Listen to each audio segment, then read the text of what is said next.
I'm Dan Kurtz-Phelan, and this is the Foreign Affairs Interview. What I perceive to be happening is Iran is very comfortable engaging in a long war. So, the U.S. is trying to put time frames on this. This is, a 4-week war, a 5-week war, now it's an 8-week war. I think Iran is comfortable dragging this out as long as needed. The rhetoric of regime change is far outpacing the policy of regime change. This is an administration that from the get-go, even before the intervention began in early January, this administration was talking on behalf of the Iranian opposition, encouraging them, making promises to them, threatening the regime. None of that was implemented. I'm Justin Vogt, Executive Editor of Foreign Affairs. Dan is away this week. Over the weekend, U.S. and Israeli forces struck hundreds of sites across Iran and killed the country's supreme leader, Ayatollah Ali Khamenei. Large crowds of Iranians took to the streets, some to mourn, others to celebrate. The Islamic Republic has retaliated and launched strikes of its own across the Middle East. Much about the joint U.S. Israeli operation remains unclear. Was it meant to eliminate Iran's nuclear capabilities in the wake of failed negotiations? Was it meant to force regime change? With no path to de-escalation in sight, Washington may end up in a larger conflagration than it bargained for. In this two-part episode, I spoke with two experts to help us make sense of the situation. First, Nate Swanson, the director of the Iran Strategy Project at the Atlantic Council, and a former Iran policy advisor to the Trump and Biden administrations. He was director for Iran at the National Security Council between 2022 and 2025. And he served on the Trump administration's Iran negotiating team in the spring and summer of 2025. I spoke with him about the situation on the ground in Iran, Iran's strategy in the wake of the U.S. Israeli attacks, and how Iran policy gets made in the Trump administration. Then Richard Haass, the president emeritus of the Council on Foreign Relations. Toward the end of his long career in government, Haass served as the director of policy planning in the State Department during the George W. Bush administration, at a time when the United States was carrying out a war aimed at regime change in Afghanistan and planning another such war in Iraq. I spoke with Haass on the afternoon of Tuesday, March 3rd, about the history of regime change operations and how the current war on Iran fits into it. Both Swanson and Haass make clear that this is a watershed moment for the United States, Iran, and the Middle East more broadly.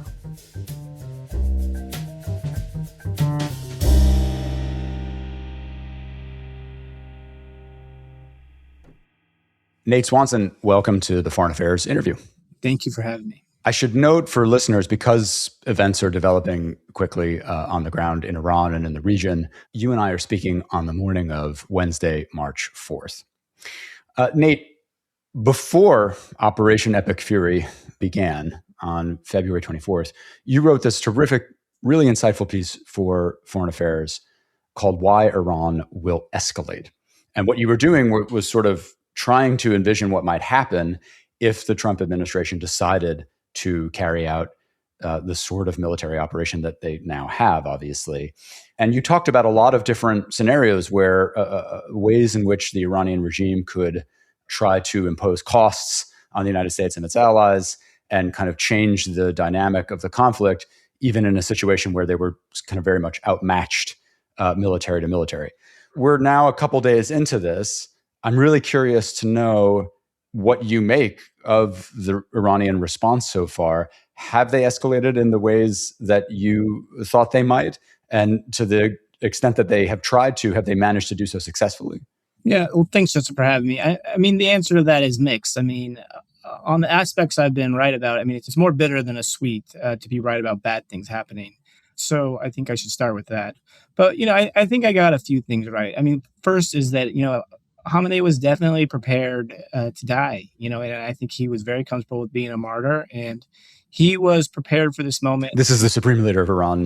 Yeah, exactly. Ali Khamenei. He's been the supreme leader of Iran for the last 37 years. So he has a huge role, and basically all final decisions go through him. So I think he calculated in advance of this war that this war was coming and that Iran needed to be prepared for it and that he was likely going to die. And when that happened, they were going to be prepared to respond no matter who was there or not. And so I think that part of the argument I got right. What I got wrong is probably the order. I thought they would be trying to impose more costs on Israel than they are. But instead, they kind of went straight to what I thought was the maximalist response, which was going after their Gulf neighbors who have really been trying to de-escalate the last, I would say the last couple of months, but really the last 6 or 7 years. And so, they've been in this de-escalatory posture. So I think they were shocked, and it seems like the U.S. was shocked that they were actually, basically who Iran went after first. And so, they kind of went to the top of their escalation ladder. And so that surprised me, and in some ways has made this kind of even worse than I thought it could go, right away. Why do you think they would have done that? Well, I think they recognize that this was existential. And so whatever previous examples we had are kind of out the window. They have not really faced this existential threat since maybe like the Iran-Iraq War in 1981. And so at this point, they know they have to fundamentally basically change Trump's calculus on how easy he perceived the war to be. And so that meant going for what the Iranians perceive as like the soft underbelly. So it's American service members, of course. It's economic targets, and it's really the Gulf targets. They're just, unfortunately for them, they're just close. Shorter range munitions hit them in a ways they don't hit Israel, and so it's the easiest thing for Iran to target, and they made a very early decision to do this. A skeptic might say, though, that so far whatever the intention, the effects have not been catastrophic for anyone yet. If this is the maximum amount of punishment that the Iranians can mete out, what does that mean from your point of view? Or is this are we still too early to know that? Yeah, that's a great question. One, you're right. I think it's too early to know. But at least what I perceive to be happening is Iran is very comfortable engaging in a long war. So, the U.S. is trying to put timeframes on this. This is, a 4-week war, a 5-week war. Now it's an 8-week war. I think Iran is comfortable dragging this out as long as needed. Now, there is definitely like a capabilities question, here. Can Iran continue to inflict pain? I don't know the answers to their stockpiles of missiles and UAVs. And, and this is like a moving target as, the U.S. is actively and Israel's actively trying to target these things. But I do think psychologically what you're seeing is, basically a bunker mentality where Iran has decided that, they will do this as long as they want. They've been in a constant state of suffering in one form or another, basically for the entirety of the Islamic Republic. And so this is, a continuation of that. And they have calculated that they can go longer. And so you're right. We haven't seen mass casualties yet, but it's like a drip process. Every single day, if they can do one thing that hurts us, like that, it adds up. And then, it has real impacts here domestically. This is not a popular war. And, gas prices are up. We have at least 6 dead Americans, maybe more. We've had our embassy hit in Riyadh. We've had, our consulate in Dubai. These are like really big things. I guess there was a run on markets in Asia this morning. So you're right. It hasn't been catastrophic, but it's destabilizing for the U.S. and especially as we're entering an election cycle. So I think the Iranians are gambling that they can outlast Trump, and it's a decent chance they're right. One of the reasons we were really interested in your point of view on this, Nate, is that you have this interesting experience of having worked on Iran policy in both the Biden administration and in the Trump administration. Could you just in very broad strokes explain sort of what your role was most recently in the Trump administration, and especially in terms of the negotiations with Iran? Until recently, I was a career civil servant, right? So I joined the State Department in 2007. And, by luck or happenstance or bad luck, I've been kind of doing Iran ever since. And so, it's almost 18 or 19 years at this point. And so I spent the last 2.5, almost 3 years as the Iran director at the NSC under the Biden administration. But I came back to the State Department at the beginning of the administration, and the Trump team reached out to me and said, would you be willing to join the negotiations? And so our negotiation team. So they had a few experts as well. And so, I don't want to overplay my role a ton. Because there wasn't, there was only a few meetings where we took the whole team, and there wasn't a ton of internal dynamics on like setting policy. I think that was done at, the highest levels. But, I was for a portion, plugged into how we were thinking about this and trying to see if we could get a new deal. How would you explain to listeners sort of in broad strokes, your understanding of how decision-making on Iran is done in the Trump administration. What are the sources? What's the information he's getting? Where's he getting it from? Sort of who is he listening to? I guess I'm just kind of trying to understand, having seen it a little bit, at least from the inside, what's your sense of how this process works and where some of the ideas and policies are coming from? Yeah, I mean, Trump administration definitely does decision-making differently. I mean, there's really from like Bush on, you had a system set up where the National Security Council would basically coordinate amongst the different agencies and then kind of bring all these different voices to the president to make decisions. And, this administration is definitely different than even the first Trump administration, where you still had that process, at least, to do it. And the process is not the same right now, right? There is not an NSC. I do think, the president relies on a very small group of advisors to make decisions, right? These are relatively well known. Secretary Rubio, it's Steve Witkoff, Susie Wiles, the vice president, J.D. Vance. So, I mean, he relies on these people for advice. So it's not like he's doing this all on his own. But I think what is unique is the process is just different. You can see a scenario where maybe he's not getting all the information he needs. And I think second, though, is also unique to the president himself, is he likes to be, lobbied and pitched on ideas, right? So he's very willing to take information from outside sources as, equally valuable. And so, I mean, you can see the role that Lindsey Graham has had on decision making here. You can see the role that maybe the Wall Street editorial board has had, and probably others. And I think the president wants to hear different views. I mean, he met with Tucker Carlson, who has a completely different view, of course. And, so I think he's lobbied. But what I think is unique here, and I did put this in the piece I wrote for you guys last week, is I think the president was just really confident in his own decision-making on this. He's been told time and again by critics that the action he's going to take is going to backfire. And he's seen action after action where the critics have been wrong. And I laid this out in the piece for you.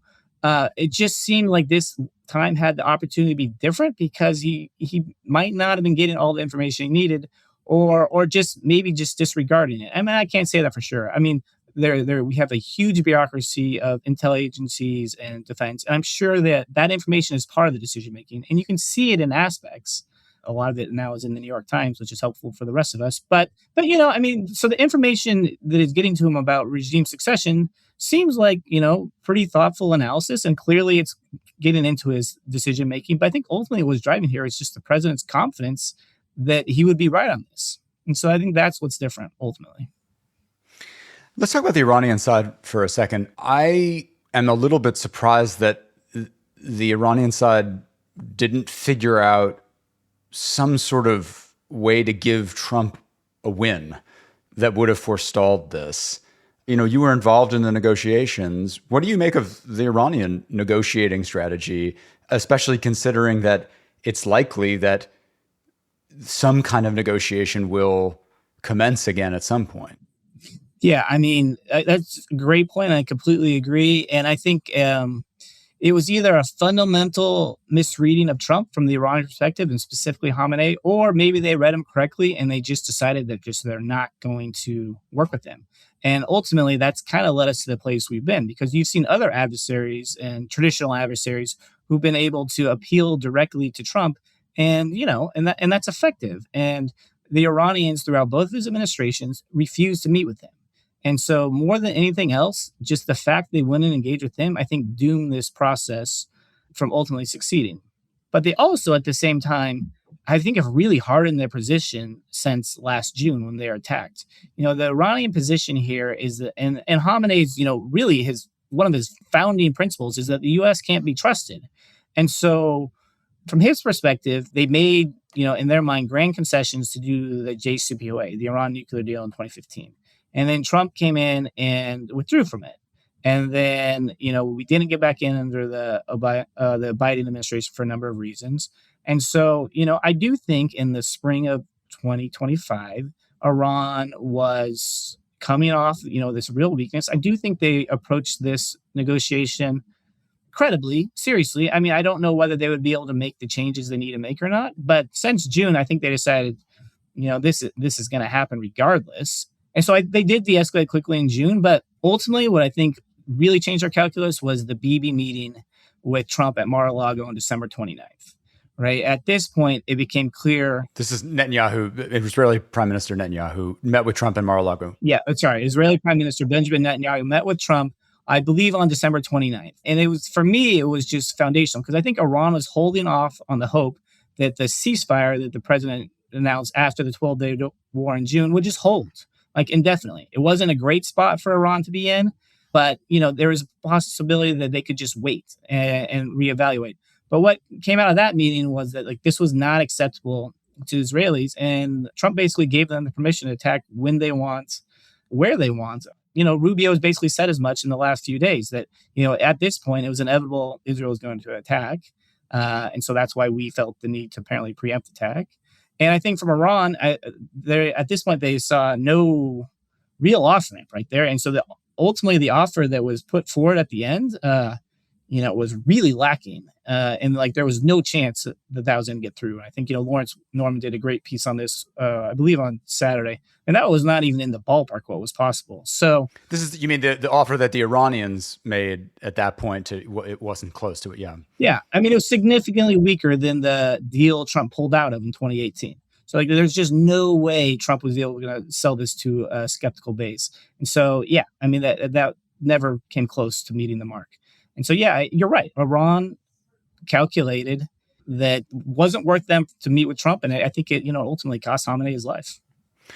Assuming that the leadership in Iran, the personnel may change, but the incentives and the ideology and the kind of sense of security stays more or less the same as it would have been under Khamenei.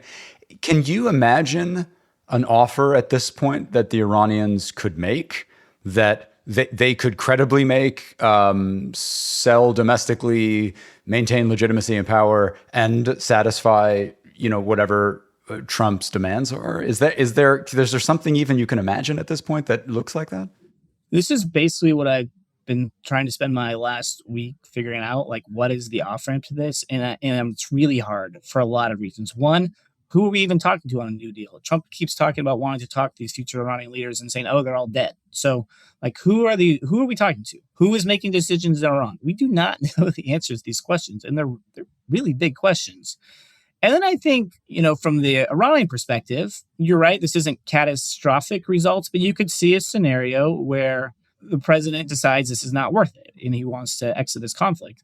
And I think you're actually left with a really interesting problem where the president wants out of this conflict, the Gulf wants out of this conflict, but Iran and Israel might not want to, right? Israel is not being hit hard right now. They can very much handle the incoming periodic barrages. And Iran, feels like that if Israel's going to keep hitting them, why are they going to back down? So I think that is, a very real possibility that I think could drag this out longer.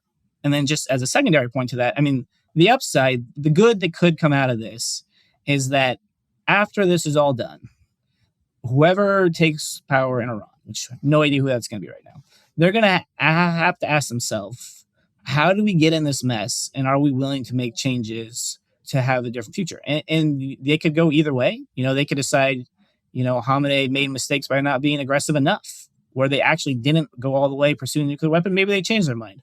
Or hopefully they make the opposite decision, right? They decide that this hostility to the U.S., this hostility to Israel, hostility to the Gulf, look where it got us. I mean, there's a country of 92 million people. Inflation is at, I don't know, they have the exact numbers, but something like 40% inflation over the last 6 years. They can't deal with their water problems. They're a resource-rich country that has periodic electricity shutoffs, and they can't even protect their own people. So, I mean, like, the Islamic Republic has been a total failure. So someone will have to grapple with that eventually. It just feels like, unfortunately, we're pushing out the timeline of when they have to grapple with that question. It looks a little bit like what Trump is trying to do, and he said as much, is a sort of Venezuela model here, right? That clearly what he concluded from Venezuela was, you can sort of do this thing where you do a decapitation and then you kind of find somebody down the chain who's willing to play ball, who's willing to comply. I wonder whether you think that's a realistic expectation here. Is that impossible to see, or is that a possibility? I think the answer is yes and no. I mean, I think there are people within their system, and there's certainly a large segment of the population that would absolutely want to reform or change the system. I think a lot of Iranian people just want the regime gone. But I think even within the regime itself, there are clearly people who would be open taking a different path. The problem is that when Khamenei was in power, anyone that tried that basically got shut down.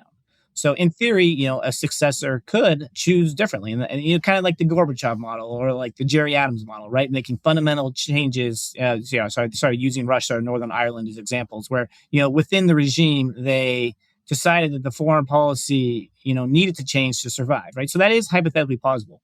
The problem is, well, although that the domestic policy could say the same. I guess what I'm seeing is like, is there a universe in which essentially they trade the ability to continue with their system domestically for changes in their national security or foreign policy?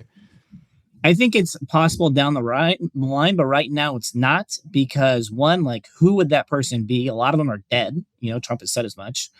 So if you were thinking that like Shamkhani was a successor or whatever, which is questionable, he was the head of basically their National Security Council equivalent and been around for forever. There was some thought that like someone like him could take charge, but he's dead now. And so whatever Trump had identified as being like someone they could work with is either dead, but there wasn't also an obvious Delcy Rodriguez equivalent. And so it was always going to be messy, and the potential targets for that role are largely dead now. So it's even further complicated. And I think for Iran, you just got to survive. And that's going to be their priority for at least the foreseeable future. And then hopefully they'll have to ask these questions to themselves in the future. That was Nate Swanson, who served as an advisor on Iran policy in both the Biden and Trump administrations. After the break, we'll hear from Richard Haass on how the current war on Iran fits into the checkered history of American regime change operations.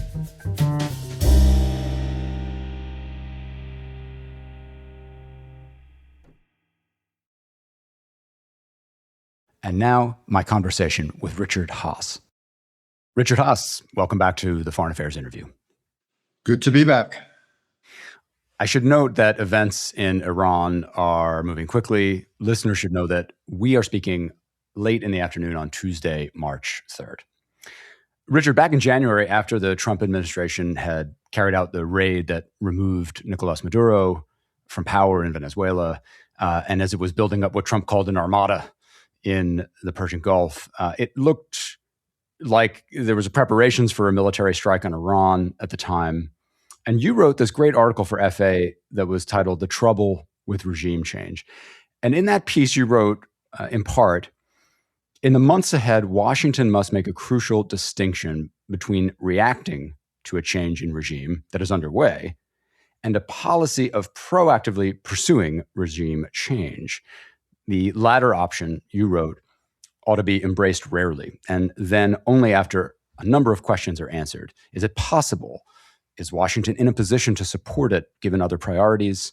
Are political alternatives likely to emerge that are preferable and viable? Is the United States prepared to be involved for a long time at considerable cost to itself? And would that involvement be decisive and welcomed by the target country? These questions, you wrote, will rarely be answered in the affirmative. My question for you is, based on what we've seen so far, has the Trump administration actually chosen to pursue a policy of regime change like the one you were describing? And if so, have they asked those questions? I never know what questions the Trump administration asks. Its process, shall we say, is opaque to me. It seems to be awfully top-down. The fact you've got a Secretary of State and a National Security Advisor as the same person, a depopulated NSC staff, a weakened State Department.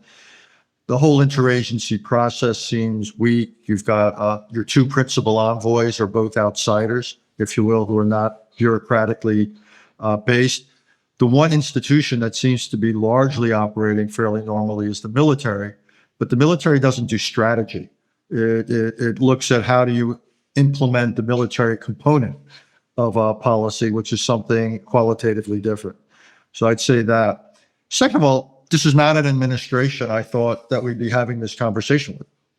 a big part of candidate Trump's critique was on everything from regime change to nation building, essentially interventionist, expensive foreign policy. If you remember, he negotiated the agreement with the Taliban that undercut the government of Afghanistan. Biden administration then implemented it, but that essentially ended a 2-decade experiment with nation building and essentially regime change after 9/11. What was so interesting about Venezuela is it wasn't regime change. It was a leadership change, and even then, shall we say, rather limited and focused. The president was ushered out and replaced by the vice president. But other than that, the regime, the system seems entirely intact. The opposition was, to use the cliche, thrown under the bus, despite their electoral accomplishments previously. The one policy change that seems to have resulted from the government is opening up Venezuela to American oil companies.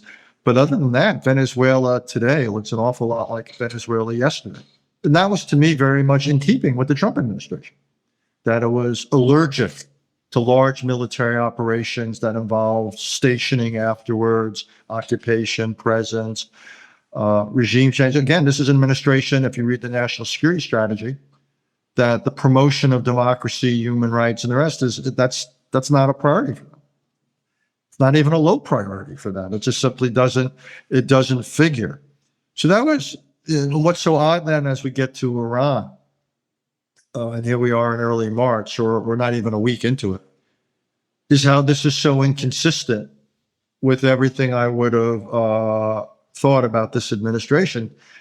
Even though I will say one thing, the rhetoric of regime change is far outpacing the policy of regime change. This is an administration that from the get-go, even before the intervention began in early January, this administration was talking on behalf of the Iranian opposition, encouraging them, making promises to them, threatening the regime. None of that was implemented. Then when this initiative was launched last Saturday, the president again made regime change an explicit goal. What's odd is that the policy has not essentially been totally consistent with that. There's a disconnect. Yes, there's been the killing and assassination, if you prefer, Justin, of leadership, but the Iranian leadership is quite institutionalized, both on the political side and on the security side. The history of regime change, particularly when it comes to large countries, this is a country of over 90 million people that has institutions and the like, including large security forces. Well, when you look at the history of regime change, and by that I mean not just regime ouster, but also regime replacement with something qualitatively different and better. So when you look at things like Germany and Japan after World War II, you were talking about military defeat, then years of occupation. If you look at the attempted regime change or in Afghanistan, it worked, if you will, partially for 20 years. But again, war, occupation. Iraq, 2003, war, occupation. What's so odd about what's going on in Iran is the scale of the rhetorical ambition, and again, the lack, if you will, of the policy to follow it up. How seriously do you take that ambition, though? It's not even clear to me that it's the main goal. I'm not really sure what the goal is. What's your best guess? Okay, so the fact that you have to ask that question and the fact that I have to think before I answer the question is a really bad sign. It's not a criticism of you or me, I think. I think it's simply a reflection that the administration has been all over the place, sometimes talking about regime change. And even when they talk about regime change, it's not clear if they mean regime ouster or regime replacement with something, say, democratic. They certainly haven't done the preparation of the ground for that in terms of preparing the opposition. It's not an organized opposition. It's not a capable one. It hasn't put out a serious political statement that would appeal to the members of the security forces or the political establishment to induce defections. The president talked at one point about if members of the security forces surrendered. Well, who are they supposed to surrender to? Other people have talked about other reasons we went into this war. It's not been a consistent set of, shall we say, messages. And my own view is, and we're only a few days into it, And as Yogi Berra would say, it's always dangerous to make predictions, especially about the future. But my own sense is we are going to walk back from that. That's too ambitious. And what the president will do is talk about the accomplishments, what I like to call the re-obliteration of the nuclear capability. Which was supposedly obliterated last year, yeah. So now we've re-obliterated it. You've got significant diminishing of ballistic missiles. Israel's weakened Hezbollah yet again. You have disrupted the leadership. Many people have been killed. But my guess is the administration, particularly if it wants this war to end, and I think it will sooner than later because of the political blowback in this country, because of the economic costs and the rest, I believe we'll have to say something on the order of, we have set the stage for regime change. We have weakened the Iranian security forces and the political establishment, but now Iranian opposition, it's up to you. You, the people of Iran, must take a hold of your own destiny. We have done as much as we can for you, which is another way to say there is zero chance we are going to, if you will, be the agents of regime change in terms of a physical presence of the scale and duration that it would require. And quite honestly, even with a scale and duration, Middle East doesn't take well in this day and age, as the Israelis learned in Lebanon and Gaza, as we've learned in Iraq. I'm not sure the occupation model of regime change, which worked in Japan and Germany, is viable in the contemporary Middle East in this age of nationalism. And so I simply don't think we have a regime change option. I mean, it's interesting, in fairness to Trump, in his initial announcement about it, he kind of alluded or gave himself that sort of wiggle room where he said, when we're done, the country will be, yours to take.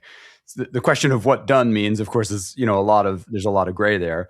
Let me sort of float a hypothetical to you that when I look at it, what I wonder is whether there was a sort of sense after Venezuela that maybe what we can do is kind of bludgeon this regime into some kind of concession, for example, giving up on uranium enrichment. And that it might take longer than in Venezuela, but that eventually they'll find, the Iranian equivalent of Adelcy Rodriguez. It might not be the person right underneath, but eventually they'll get there.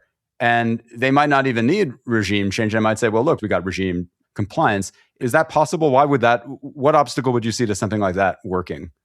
It's quite possible that the administration at some point will opt for that. We'll say that's what they intended all along. In my newsletter the other day, I included a whole critique of my previous newsletter from Amos Yadlin, who used to be the head of military intelligence in Israel. And he specifically spoke to that. The idea that you would have an authoritarian military figure, which, if you think about it, is, shall we say, the norm in the Middle East. The kind of post-79 clerical veneer or layer over a security apparatus is unique to Iran in many ways. So the idea that you would end up with a military strongman in Iran, for the Israelis, they would see that as a big improvement because they would see that as non-ideological. So I can't tell you that won't happen. Indeed, the power in Iran was already shifting in some ways towards the security forces, if you think about it, away from the clerics. The problem is that a big part of Iran, what motivates it since '79, is both anti-Zionism and against the great Saint, the United States. So the idea that you could have that, possibly though, I mean, I can imagine you could have, if not immediately, in the wake of these assassinations, the war, I don't think anything like that would happen immediately, but over time, could you have a series of successions which brought to the fore a pragmatic Iranian leader, however nasty to his own people, that basically said, we want to get economic sanctions lifted, we're going to make certain trades or whatever? Not inconceivable. That would be, it wouldn't be, if you will, when most people who follow Iran talk about regime change, what they have in their heads is something far more fundamental, which is a move away from a clerical, repressive regime, something democratic. So for them, that would maybe be more 10% of what they'd like to see, but 90% of the transition. But it's possible that could come. I don't think it could happen immediately, simply because of the killings and the war. But ultimately, that is possible, and that'll be up to the Iranians, the jockeying for leadership and what kind of coalitions have to be found. So I don't rule that out as something that could emerge down the road.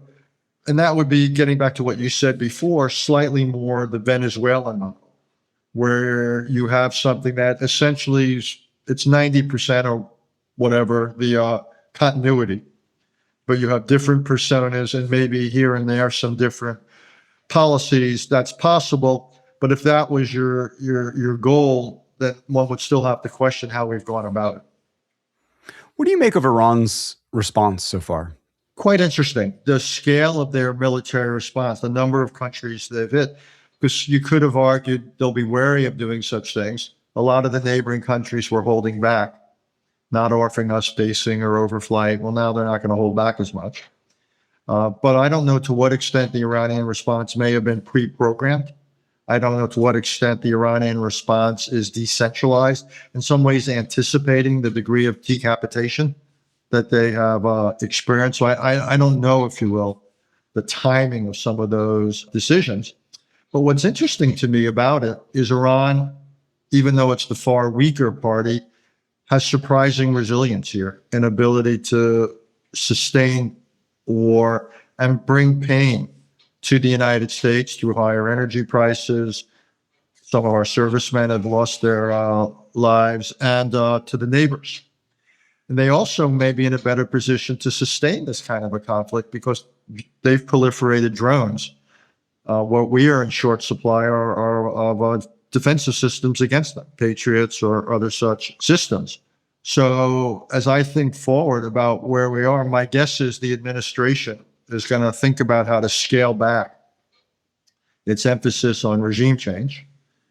And as we already discussed, the really interesting question is whether Iran starts raising its demands if it's going to sign on to war termination, which is not a conversation you hear a lot about. But Iran may say, if you don't want us to continue to interfere with shipping or attacking some of your neighbors, what if they say we demand this in the way of relief on sanctions? Or what do we do if they say, well, let's reopen those on negotiations on the nuclear file or something like that?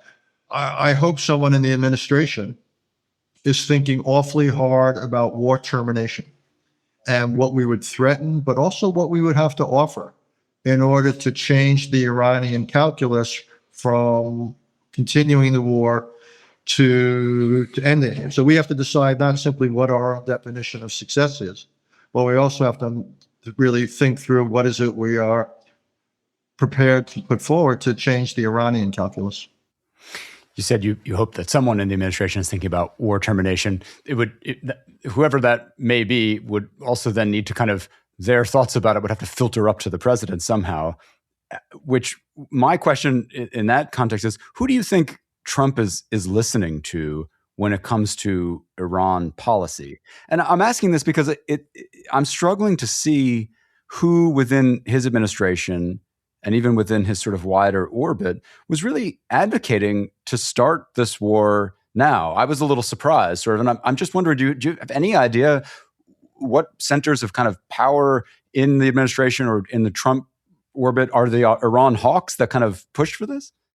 I don't think so. And quite honestly, I didn't think this war was going to happen now, in part because of what I've thought about Iran and regime change. And I've looked at the strategic challenges facing the United States. The last thing we need is another large war in the Middle East when we face a Russian challenge in Europe and a Chinese challenge in the Indo-Pacific. I look at Trump, the candidate's comments about nation building and regime change, where he had bragged about obliterating the Iranian nuclear program. It was the Israelis who were going on about the Iranian ballistic missile challenge. But I didn't think this administration would do that, also given their base. I mean, what's the president getting criticized for? It's not that he has too little foreign policy, he has too much foreign policy for his base. And what people are harping on is affordability. So for 100 different reasons, this wasn't logical to me. The Secretary of State's explanation about we had to do it because when Israel was going to attack, the Iranians were going to respond, that to me made no sense at all. If we thought it was a bad idea, we would have told the Israelis not to attack. That wasn't to me the idea that. Yeah, I mean, why not stop the initial attack instead of having to necessitate this? And it also that opened the door to a lot of criticism about the whole relationship between Israel and the United States, which I doubt that they want to deal with.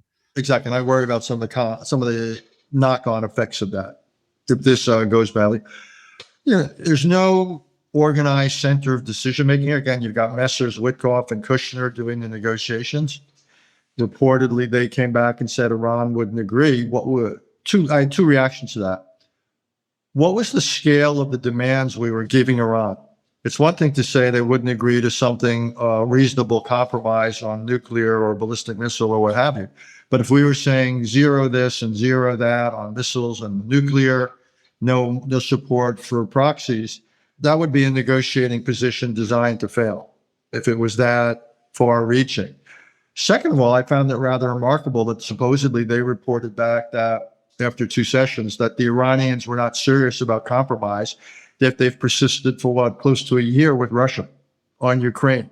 And if you had a party that was not serious about negotiations, they've shown, shall we say, infinitely more patience and tolerance and understanding of Mr. Putin than they showed for the Iranian foreign minister. Again, I think the military is the most serious actor here, but the military doesn't decide strategy. The CIA director, John Ratcliffe, seems to play a serious role. The DNI, the director, seems to play zero role in national security or foreign policy, much more concerned about proving elections were quote unquote rigged in 2020. What's unclear is the role of the Secretary of State / National Security Advisor. His largest emphasis has been the hemisphere, where, by the way, you have another potential place for regime change, which is Cuba. But my own sense is the president is his own de facto national security advisor and Secretary of State and everything. It's a very top-down administration. The NSC staff has really been depopulated. State Department is at its lowest ebb in my lifetime, I would say. No, what I think will influence the president might be someone like Susie Wiles, the chief of staff, and his political people, because you're already seeing the idea that you'd have massive criticism from the left against war and presidential prerogatives doesn't surprise anybody. But the right is incredibly unhappy with this. This is not what they bargained for. This is not what they want. People will be unhappy when they go fill up their car with gasoline. People, the numbers already in the polls are quite negative. So my hunch is, for the president, the whole idea was to get him, he's never been able to decide how to deal with the affordability issue. Because if he admits there's an affordability issue, it suggests his economic policy hasn't been great. If he doesn't admit there's an affordability issue, he doesn't scratch the itch that a lot of Americans are feeling. So he's caught in a dilemma. He's not the first president, when caught in a domestic dilemma, who becomes a foreign policy president. I've seen that before. The problem for him is this may have exacerbated his problem. So rather than solved it, it may have exacerbated it. So my own sense is he's going to feel the pressure from his domestic political people. And look, you can criticize this president for lots of reasons. He's very good at reading the room. He's got very good political antenna. So my sense is very quickly he's going to look for a way to cut his losses and declare victory. In our conversation now, and also in the piece you talked about on Substack, your Home and Away, your Substack, you offered in that post kind of this very long list of reasons kind of why not to do this. And I guess the question I have for you is, okay, but he has done it, right? I mean, we've started it now. So if Trump were to call you up, as he apparently is wont to do, call people up, sound people out, get all these opinions from people. If he were to call you up and to ask you what he should do now, what would you tell him? What's the best course forward given what we know right now? I don't like my answer, but I'll tell it to you. I would say essentially a version of what we were just talking about, that we have accomplished most of our war aims on the nuclear side, the ballistic missile side, and so forth. We have weakened the political establishment. We would say the future of Iran's domestic political orientation is something for the Iranian people to decide. We hope it moves in a more reasonable, open direction. We would be willing to support that process in any way with sanctions relief or what have you. So I would say to do that, to get the Israelis to sign on, the understanding with the Israelis, they would cease attacks unless Iran continued to attack them. And then we would have to reopen negotiations with Iran. And we'd have to basically say, okay, we are interested in a ceasefire. And you've had Israeli-Iranian ceasefires and so forth not that long ago. And we would have to set the table for that and say, here's what our requirements are. And the Iranians would push back. But we would say we want this on the nuclear. And I think that we would probably have to put on the table some incentives. It just wouldn't be threats. But it would also, because, one, our ability to continue a war is finite, given our other responsibilities and munitions issues. Iran's ability to inflict pain is considerable on the region. So we may have to think about two very awkward things. One would be, in reopening the nuclear conversation, what might we be willing to live with or tolerate short of an absolute zero everything outcome? And second of all, what are we prepared to do to contemplate or offer up in the way of financial incentives, i.e. a degree of sanctions relief? And one idea would be to say something about this amount of enrichment and this kind of inspections and so forth. And then we'd have maybe a sliding scale of sanctions relief.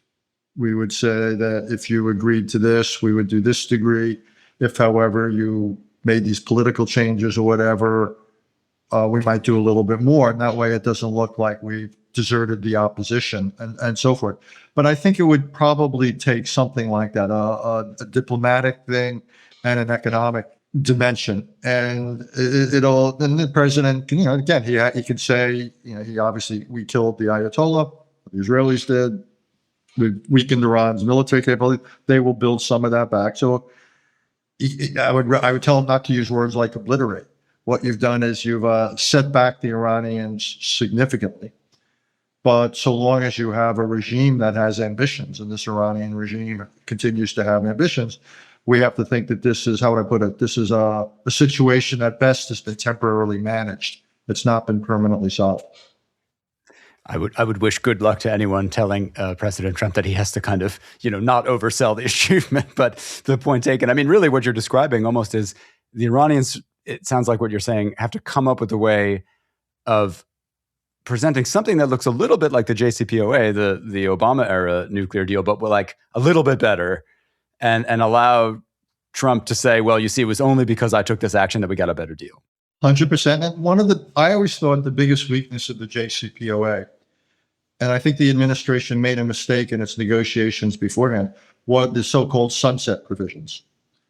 What I would have argued for is get constraints that never, ever expire. The idea of an Iranian nuclear weapon it's not an idea that ripens in 20 years, and it sounds a lot better in 10 or 20 years. It ought to be permanent. We do not want the Iranians or anyone else now to bring nuclear weapons into the Middle East. So you have different components. You have the limits, you have the duration, you have inspections, and I would put the emphasis probably on duration and inspections. And then certain limits about both amount of enriched material and level of enrichment. But essentially, you're right, reopen a nuclear agreement with the Iranians. And again, I'm not persuaded, and I don't think we know enough yet, Justin, that we couldn't have had that before this.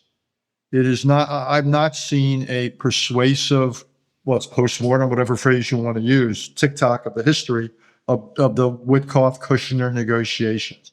And the Omani foreign minister was basically on a plane coming here saying, hey, what the Iranians are putting on the table is pretty good. It would be nice to get the authoritative readout of the back and forth between the United States and Iran. And by the way, not just for historical reasons, we may need to revisit it if we're going to have war termination now. Right. Yeah, let's hope that some intrepid reporters at some of our news organizations are trying to tease that out now. And I would like to read that as well. I want to kind of do a little sort of historical tangent here and see your reaction to this. You served in the George W. Bush administration. during the regime change war that it launched in Afghanistan after 9/11, and also in the run-up to the one that it ultimately launched in Iraq, which you've described, sort of famously as a war of choice, as opposed to a war of necessity, and one that I should say you opposed from within the administration. Looking back, in both cases, do you think there's any argument that it might have been better to do something akin to what Trump is doing now in Iran? I mean, in Afghanistan, for example, accept a Taliban surrender that allowed them to kind of continue as a political faction, install new leaders, and then leave. In Iraq, do a decapitation strike and just kind of keep decapitating until there's some Ba'athist who relents and allows for all the inspections you want and anything like that. Is there?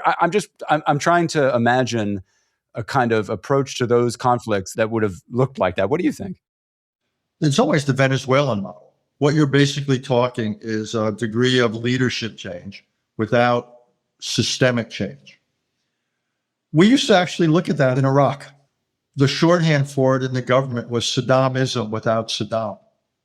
Could you find a Ba'athist leader, more of a technocrat than a sociopath, to put it bluntly, that you could work with, that wouldn't butcher his own people and that might be willing to work with the neighbors and so forth? So that was something that was one of the ideas, and easier to describe than bring about is what I would say. So the goal, if you will, often was not democracy. That was seen, at least as a first step, as a bridge too far. It was simply removal of Saddam. The problem is he had the country so wired with his secret police and the rest that anytime any sort of a plot and all that wouldn't work. A lot of these top-heavy systems, through purges and the rest, make it very tough to.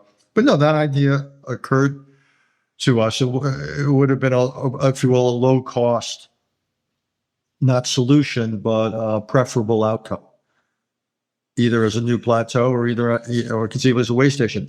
I thought in Afghanistan, though, that wasn't a real option. But I also thought we had an answer, which was regime change. The idea of a Venezuelan option, it's a little bit what you suggested for Iran, if something like that were conceivable. And again, we may find ourselves there less because of what we do, though maybe. I mean, that's where covert action comes in and political signaling and so forth. Might simply be the machinations of internal jockeying for power. There have always been different perspectives in Iran between among the army, the Revolutionary Guards, the besieged, the militia, the clerics. Iranian politics are not, shall we say, fixed. So the idea that you could have a different political balance inside Iran is not a crazy idea. Right. It's not quite as monolithic as, say, Saddam's regime was. Yeah. No, and so the idea that you could try to, through overt and covert means, try to influence the power struggle or the policy trajectories that to me would be probably a smart long-term policy. To no guarantees it would work. And you could do things, again, to incentivize certain behaviors and penalize others. But I would think that if we do end up, this way, if we end up with a situation where after this war ends, things kind of look like they did before inside Iran, then I would think that would be a smart policy, which is not regime change, again, in the ambitious sense of the word, but might be a little bit of regime evolution, might be a more realistic and possible path. The Secretary of State who you worked for in the George W. Bush administration was Colin Powell. And we ran an article earlier this week by Richard Fontaine, who's a veteran Republican foreign policy hand. And he argued in this piece that Trump's approach to U.S. military power is what he called the anti-Powell doctrine. He sees what Trump has done in Venezuela and Iran as sort of inverting Colin Powell's belief that force should be employed only as a last resort. You have to have a clear objective, clear exit strategy. You try to build public support, and then you use overwhelming force to achieve victory. Now, Fontaine doesn't endorse Trump's actions at all, but he does write, and I'm quoting here, in some ways, the Trump response to the Powell Doctrine has served recent history better than a dogmatic application of the original. What do you make of that? It all depends upon what your definitions of success are. If your definition, as in Venezuela, was quite specific, we get rid of one person and we open up oil fields for a degree of development, then yes, we succeeded. If your definition of success was something more ambitious and more far-reaching about the nature of Venezuelan society, democracy, and all that, then we failed. So, and we could take that to other places. So you always got to ask yourself in foreign a couple of things. One is, what is your definition of success? Two, what's feasible and at what cost? And third, what's desirable? And you always have to weigh the desirability against the feasibility. I mean, my favorite word is that foreign policy must be doable as well as desirable. So it's hard for me to give you a hard and fast answer to what Richard was saying. And I thought his piece was a good piece.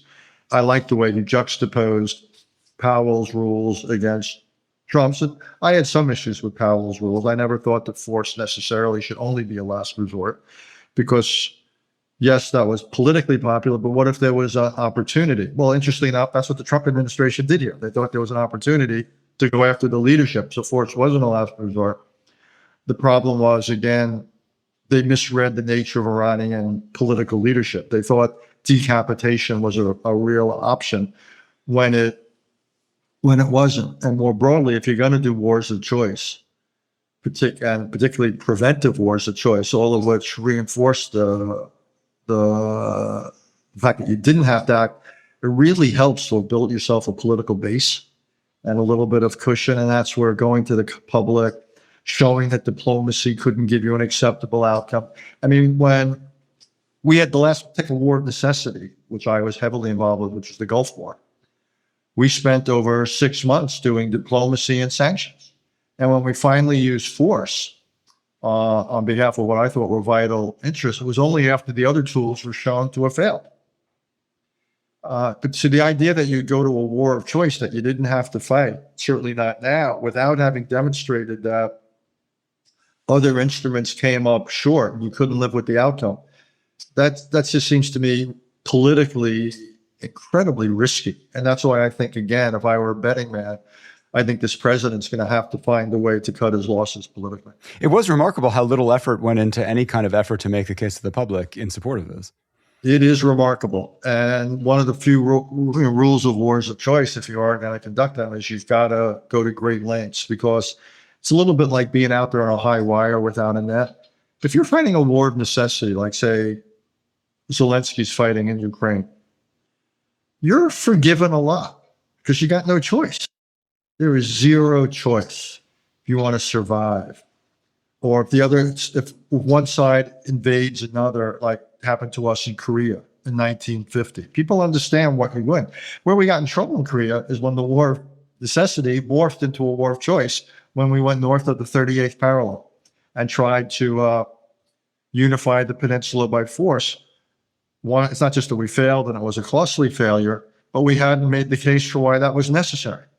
And Truman, MacArthur and the rest paid a price. That W paid a real price for the war of choice that was Iraq. We paid something of a price in Afghanistan when we got ambitious. It was one thing to get rid of the Taliban.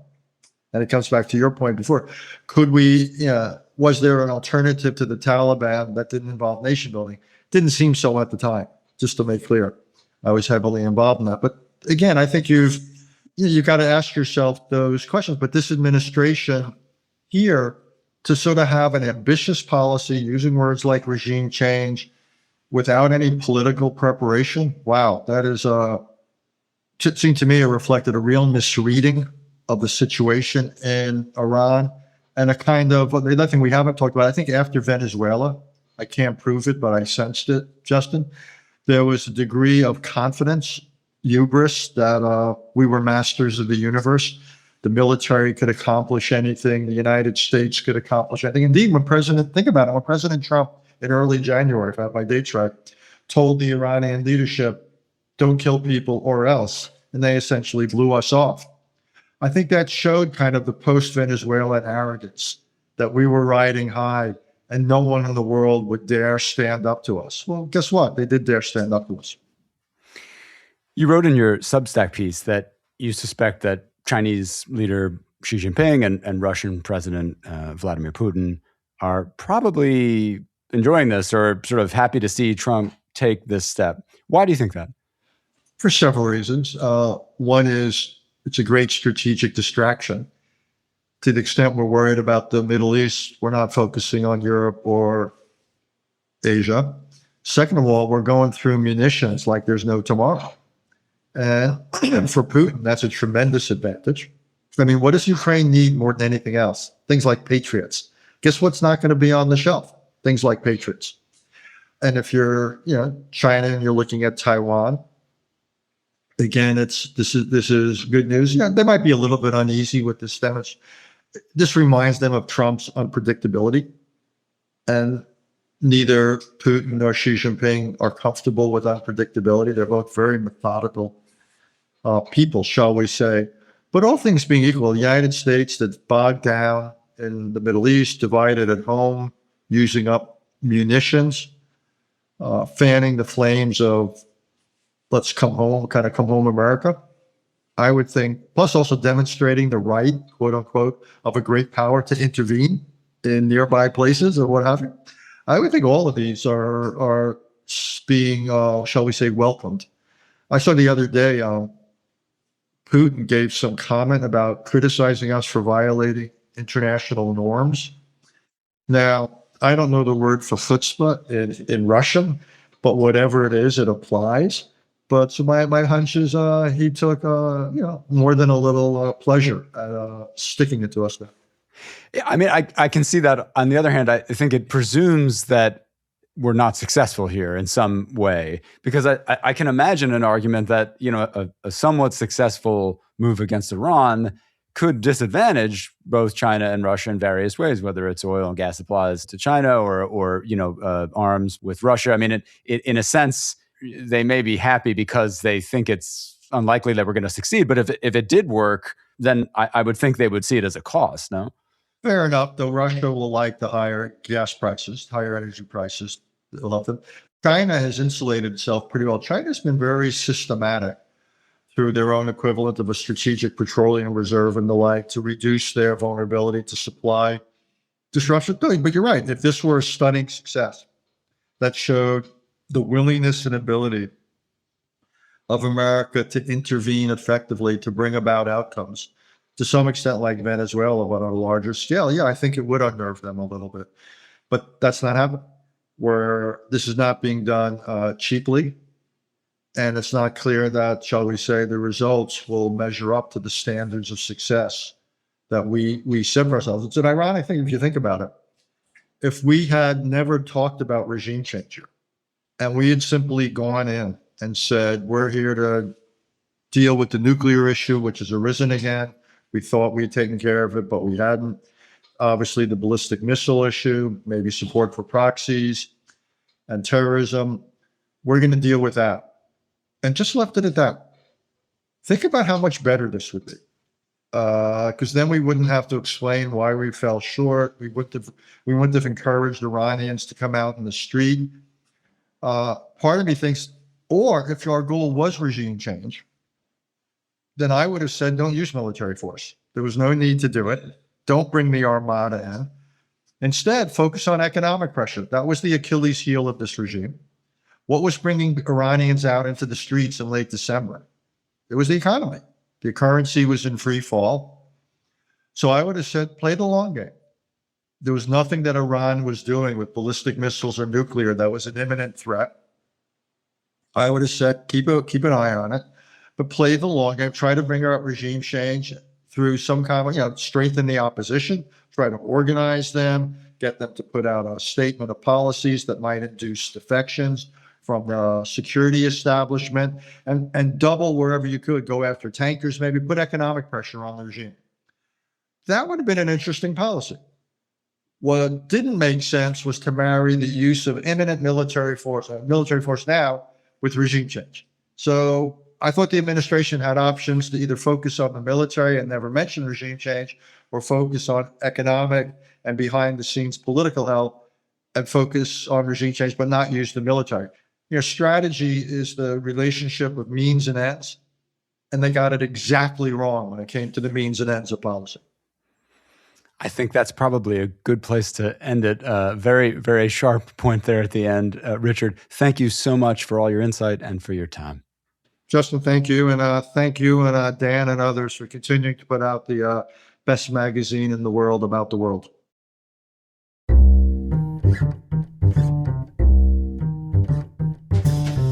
Thank you for listening. You can find the articles that we discussed on today's show at foreignaffairs.com. This episode of the Foreign Affairs Interview was produced by Ben Metzner, Elise Burr, Mary-Kate Godfrey, and Kanish Klerur. Our audio engineer is Todd Yeager. Original music is by Robin Hilton. Special thanks as well to Arena Hogan. Make sure you subscribe to the show wherever you listen to podcasts, and if you like what you heard, please take a minute to rate and review it. We release a new show every Thursday. Thanks again for tuning in.